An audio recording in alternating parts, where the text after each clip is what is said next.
Friends,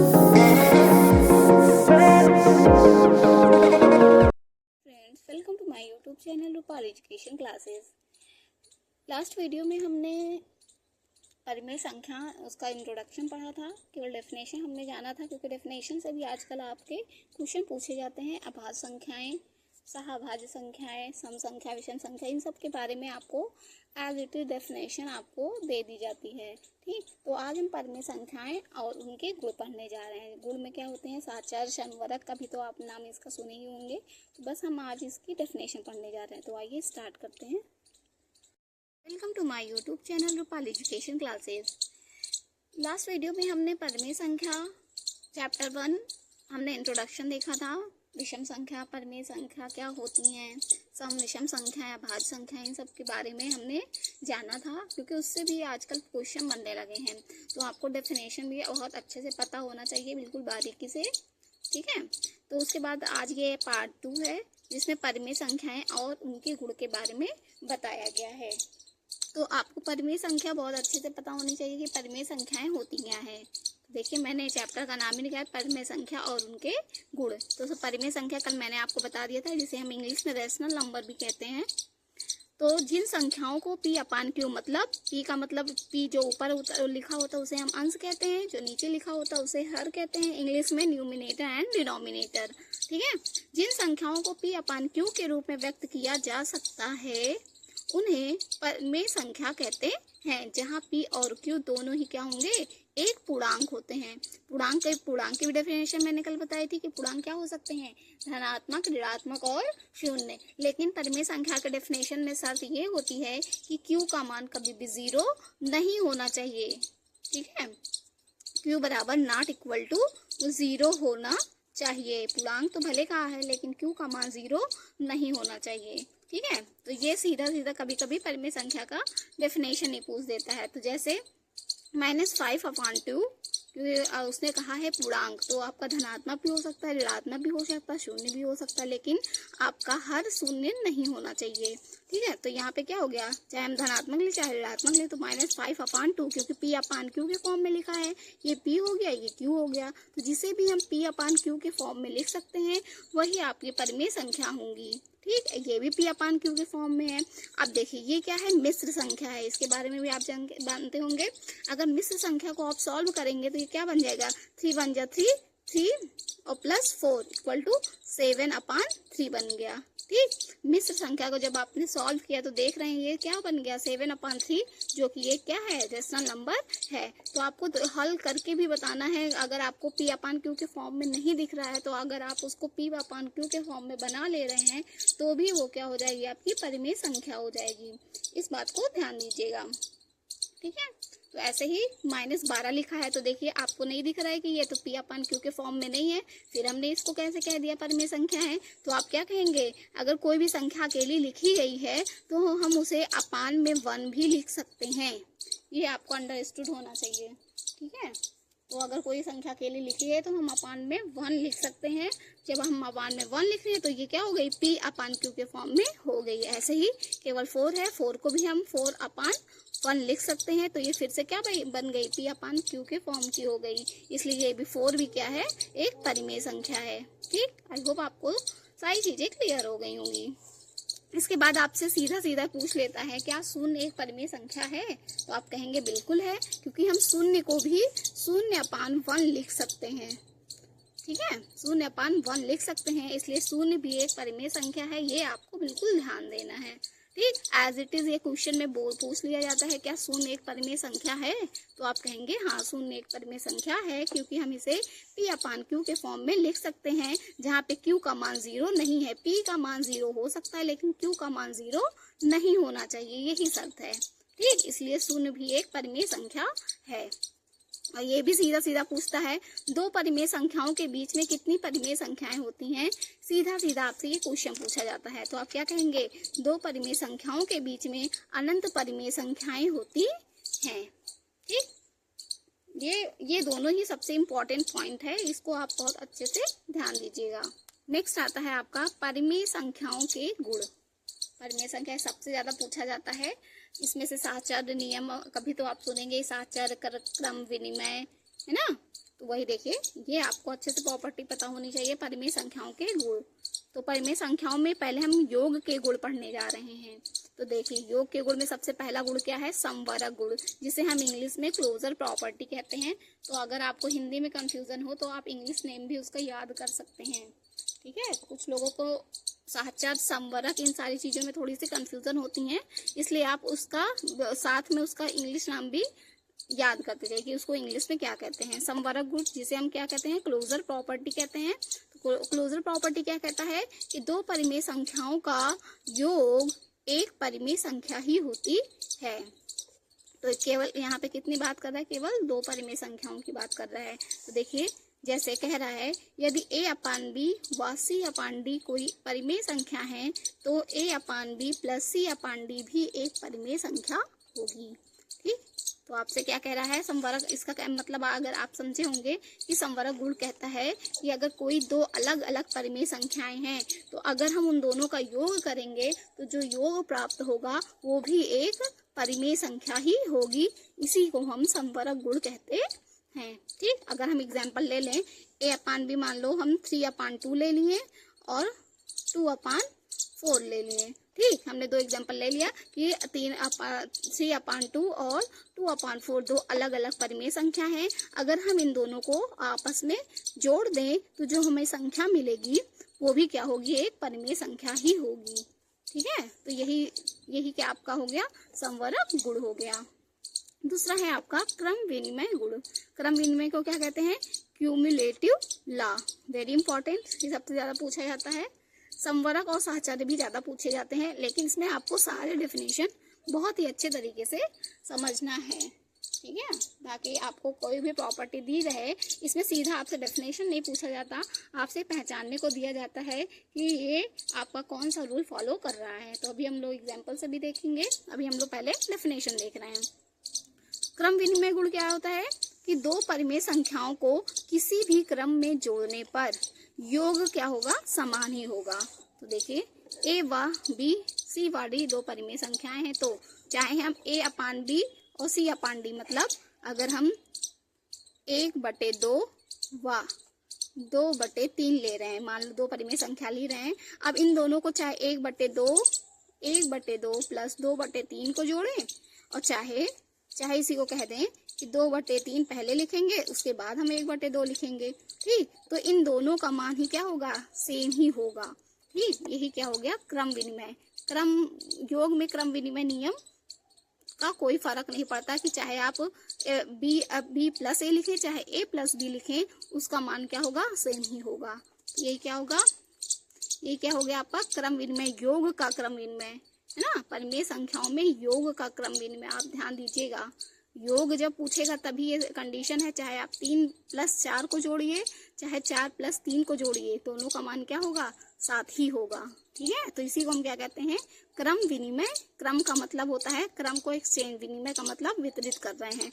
a+b और c+d हमने दो परिमेय संख्याएं लिखी, तो उन दोनों को जब आपस में जोड़ा, चाहे a+b को हमने पहले लिखा चाहे c+d को पहले लिखा, दोनों का मान क्या होगा? सेम ही होगा।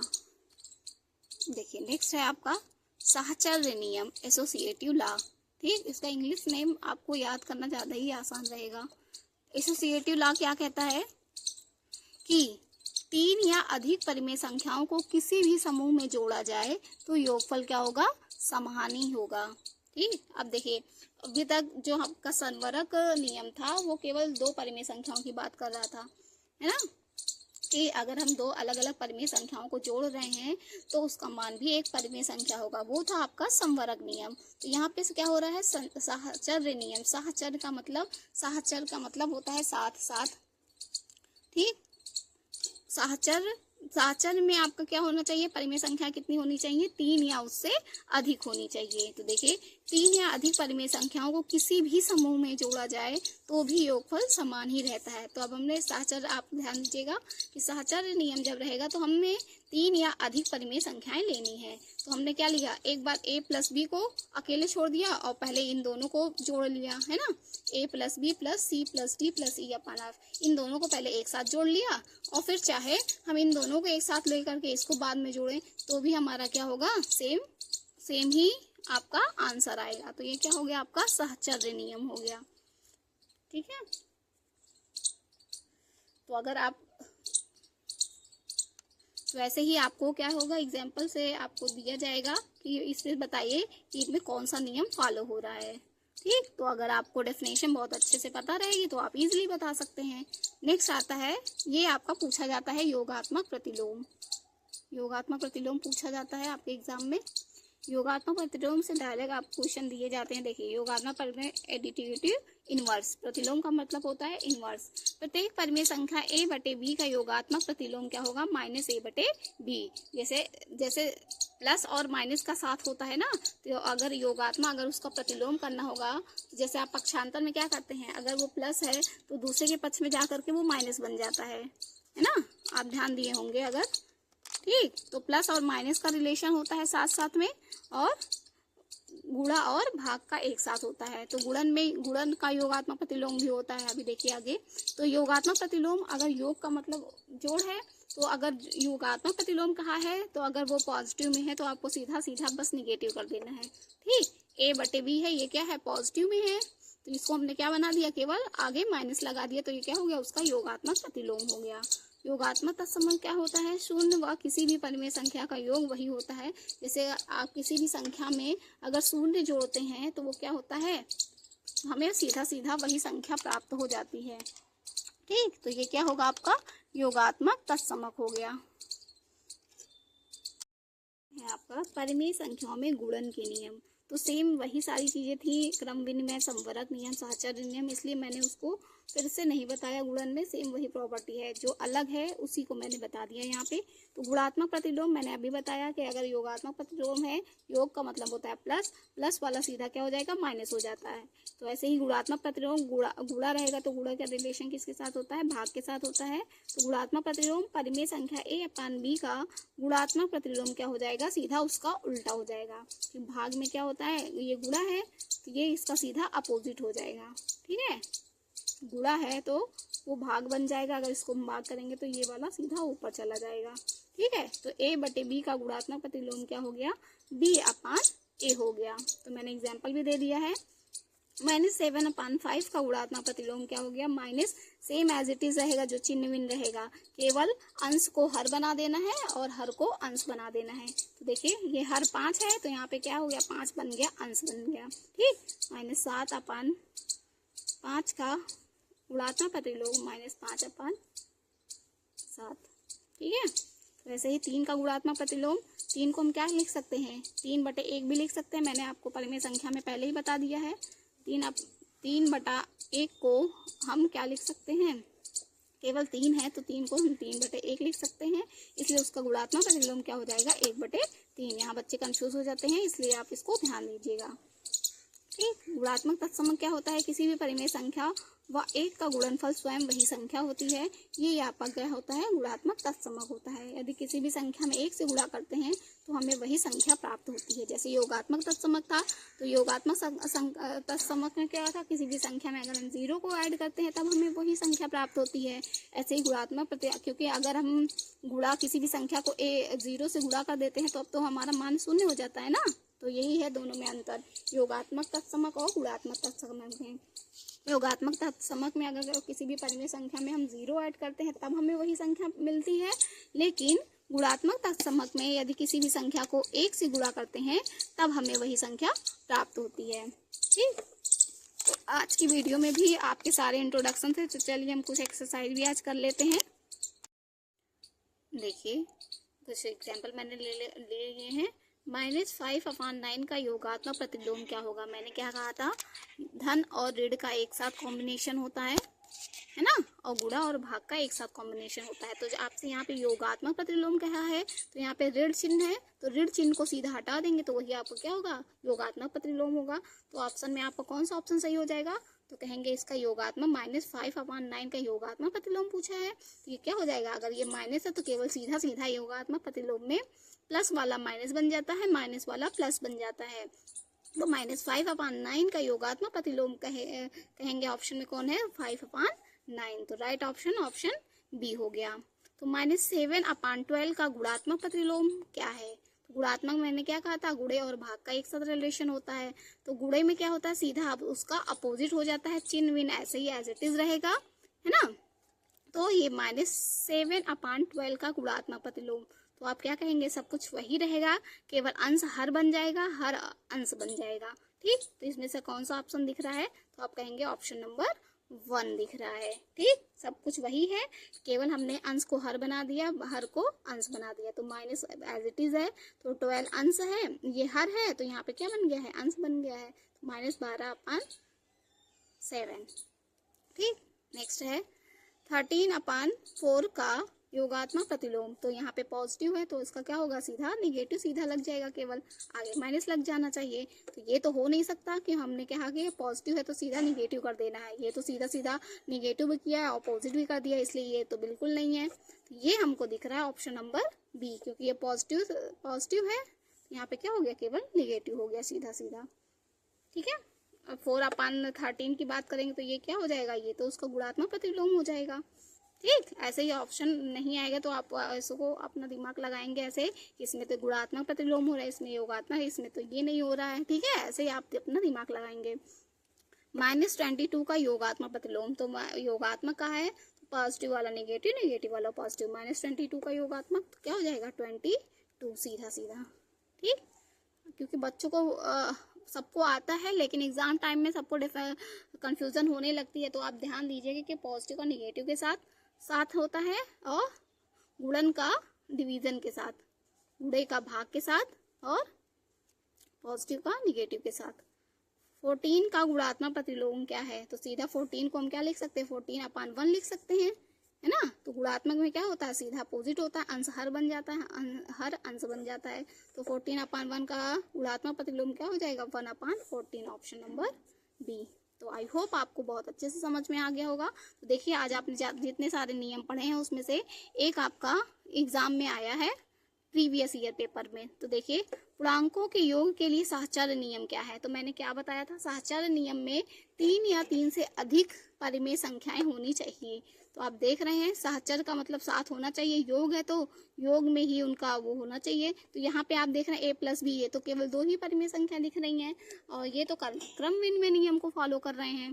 ठीक, कहेंगे ये तो सीधा क्रम विनिमय, केवल उनके क्रम एक्सचेंज किए गए हैं। दूसरा क्या है, आपका योगात्मक तत्समक का नियम लग रहा है, क्योंकि अगर किसी भी परिमेय संख्या में 0 को ऐड करते हैं तो हमें वही संख्या प्राप्त होती है। ये क्या है, योग का तत्समक नियम है, तो ये भी नहीं है, ये भी नहीं है। तीसरा देखिए, a+b+b+c एक साथ में है, तो अगर हम a+b को एक साथ जोड़ेंगे तो यही हमको दिख रहा है 3 या 3 से अधिक परिमेय संख्या है। तो ये तीसरा आपका क्या हो गया, राइट आंसर साहचर्य नियम में। ठीक, ये तो बिल्कुल नहीं है ना।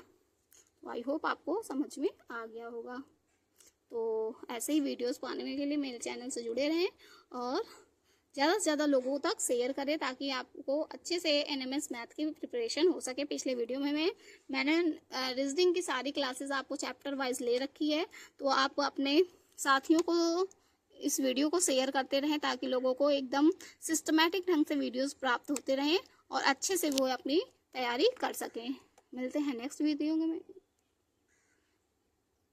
Thanks for watching.